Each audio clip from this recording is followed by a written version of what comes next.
Аяғым ауыр екен білгеннен кейін УЗИге бардым. Уже 2 апта болып қалған екен. Сөйтіп, ұлжалғастың депрессиясы сол уақыттан басталды. Деловая болып жүрген, іскер әйел болып жүрген ұлжалғас бірден токсикоз болып, угроза болып, қайта-қайта больницаға түсе берді.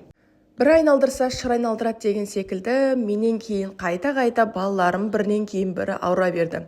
Үлкен балам васкулит болып қалды, онымен 10 күн больницада жаттым. Больницадан шығып үйге келсем, 3 баламда гүркілдеп, жөтеліп ауырып жатыр. Онымен қоймай, үйдегі көмекші келіншек 2 айға сұранып кеткен. Сонымен үйдің тірлігі, бала-шаға, жұмысым барлығы бір менің мойныма қалып кетті.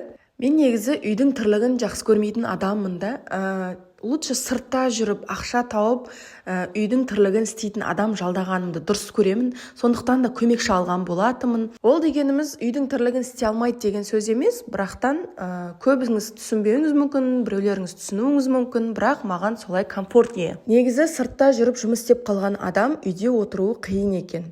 2 ай, 2 жылдай өтті ғой.